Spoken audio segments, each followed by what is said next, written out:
Chapter 34 The Legend of Kritavirya. Om Shri Ganeshaya Namaha. Mudgalacharya continued the narration. Kritavirya observed the superior vrata for 12 months.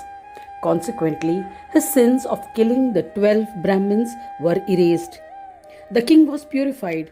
The queen had also observed the vrata. Due to merits earned, the queen was blessed and became pregnant. She gave birth to a brilliant son at an auspicious time.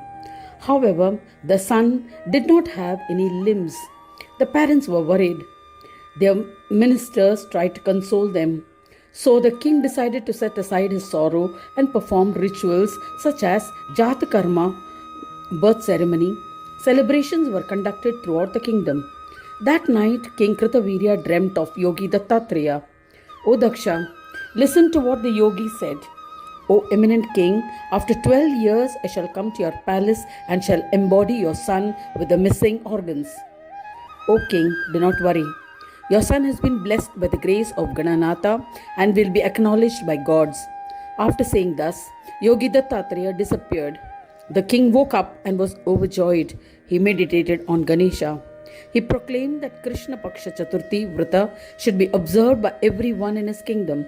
I shall execute anyone who does not observe this Vrata.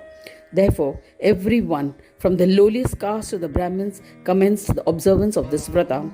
O Prajapati, all subjects, men and women above the age of 8 years observed the Vrata following the prescribed rituals. As a result, nobody was afflicted by sorrow. There was no infertility, no fear of diseases. After 12 years, Yogendra Dattatreya arrived. The king paid his respects. The king performed his puja and offered him meals. He said to the king, "Please bring your extraordinary son. I have come to see him." The king was delighted and handed his son to Dattatreya. He seated the child on his lap. Yogendra said to the king, "O king, you observed the Vrata, but some of the important rituals were unknowingly not performed. As a result, your son was born without any limbs. Do not listen to what mistakes you made. When you were staying up the night, you yawned repeatedly. You should have performed Achamana, sipped the water ritualistically and tried to remain alert. This resulted in your child's disability. As a result of the Vrata, Vishnu himself incarnated as a human, as your son, in his Amsha form. He will be acclaimed in the future." Having explained this, he initiated Kritavirya's son, Kartavirya, into the Ekaksharam Ganesh mantra with proper procedures. He advised him how to perform religious austerities for 12 years. Thereafter, Dattatreya disappeared. The king was overjoyed. The king and his subjects were disheartened when they sent Kartavirya, his son, to a forest near the Pravala Kshetra. The forest was densely populated with tigers and other wild animals. Kartavirya observed severe penance and meditated on Gajanana. He subsisted only on air. He became emaciated and was reduced to a skeleton. As a result of the powers of his penance, the wild animals in the forest, like elephants and tigers, abandoned their hostility and lived fearlessly. After 12 years, Dundi became pleased and came to meet his profound devotee. Ganapa had emerged from the center of a lake.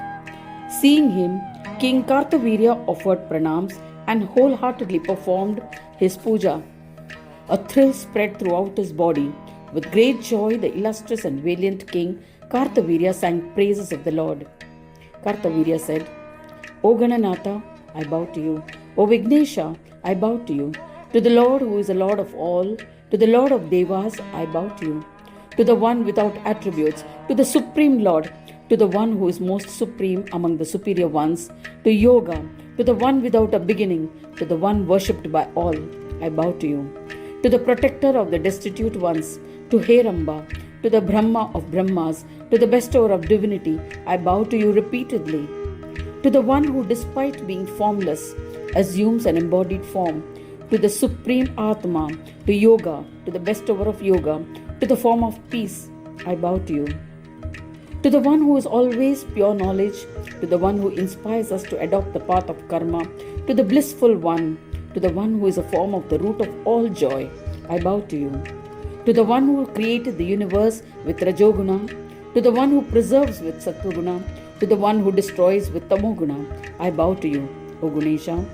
To the bearer of various mayas, to the one who is devoid of various mayas, to the one who entices the illusory, to the one who is Maya and Mayika, I bow to you. To the Lord of Swananda, to the bestower of Siddhi and Buddhi, to the consort of Siddhi and Buddhi, to Lambodara, I bow to you. Gananatha, where the Vedas, Shiva, Vishnu and other gods and even yogis are stumped, how can I, with limited capacity, extol your praise? You are the embodiment of yoga. Gananatha said to his most profound devotee, ask for a boon, O illustrious Kartavirya. Ask for whatever your heart desires. This stotra which you have composed in my praise has the power to bestow whatever one desires in this world. The ones devoid of limbs will be embodied with limbs. Anyone who reads the stotra wholeheartedly will be bestowed with whatever organs they are deficient in. He will also be blessed with enjoyments in this world and with grandsons and grandsons. They will ultimately ascend to Swananda Loka and become one with the Supreme Divine.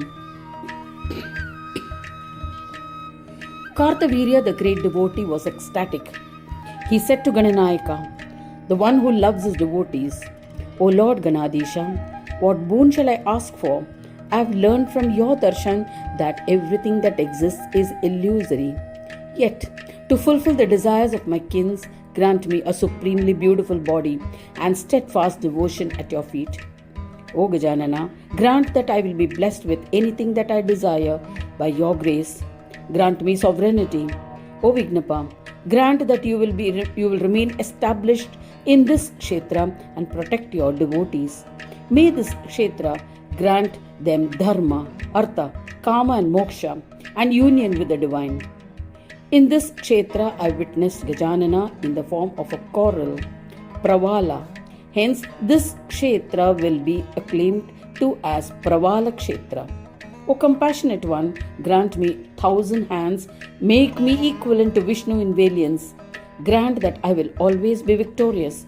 Service performed to me should be considered as service to God. Grant that mantras will be chanted with my name. By remembering me, people will recover their lost valuables. Grant that no one, not even Indra and other devas, will be able to match my bravery in the three worlds. Ganesha granted the boons, saying, Tathastu. He reassured the king, O king, you will be blessed with fulfillment of all your desires by my grace. By remembering me and chanting my mantras, O king, you will be rid of your obstacles. Saying this, Ganesha disappeared.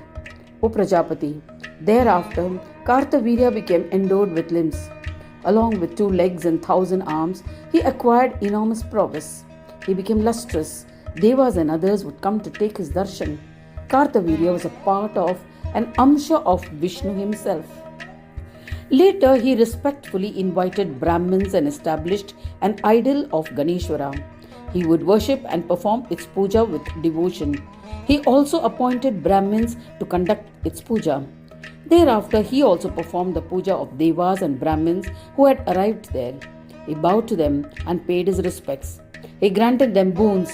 All Devas, including Indra, rejoiced and returned to Swargaloka. Kartavirya mounted his chariot and proceeded to his kingdom.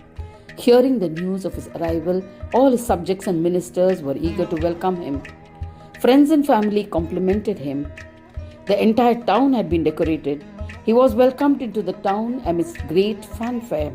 He was overjoyed and bowed to his mother and father. He was happy when he received the blessings of his parents.